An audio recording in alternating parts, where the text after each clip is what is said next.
Hey everyone! Do you ever feel like the financial system is working against you? You've got big dreams, buying a home, driving your dream car, or securing a line of credit to start your business. But every time you apply for credit, it feels like the doors slam shut, leaving you frustrated and wondering why. Let me tell you, the problem isn't you, it's what you don't know about FICO scores and bank scorecards.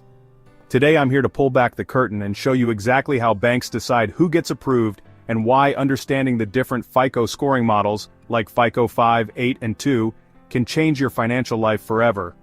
First off, let's talk about the pain points. You've got the income, but your credit card applications keep getting denied. Why? Because the bank is using FICO 8, and you're focused on your FICO 9 score, which they don't even consider. Did you know there isn't just one FICO score?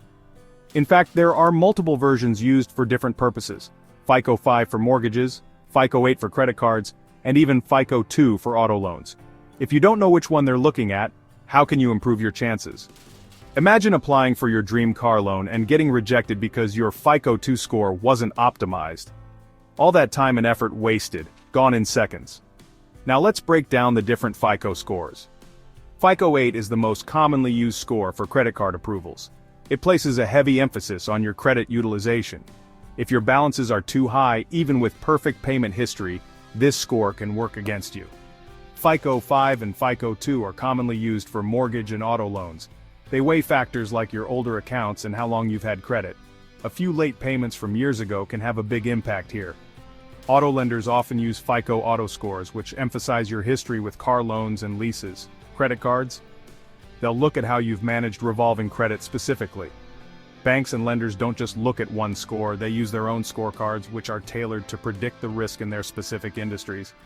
That means your FICO score is just one part of the puzzle. Knowing how banks interpret that score is the key to winning this game. I want you to imagine walking into a bank, confidently applying for a loan, and walking out approved. No stress, no guesswork, just success. How? By mastering the system. 1. Optimize for the right score. Understand which FICO score your lender is using and tailor your credit habits to maximize that score. 1. Control utilization. Keep balances low on your revolving accounts. Aim for under 30% but shoot for 10% or less if you want to look exceptional. 1. Monitor all scores. Use tools like MyFICO to track all your scores, not just one. Awareness is power. 1. Tackle the right issues. Focus on fixing the factors that matter most to the scoring model being used. Late payments, prioritize those for mortgage scores, high balances, address those for credit card approvals. Don't let your dreams slip away because of a system you don't fully understand. The financial world is complex, but it doesn't have to be confusing. Today, you've learned that knowing your FICO scores and the bank scorecards they use isn't just important, it's essential. So, what's your next step? It's simple. Take control, start tracking your scores, optimize them for the right lenders, and unlock the doors to the credit and opportunities you deserve.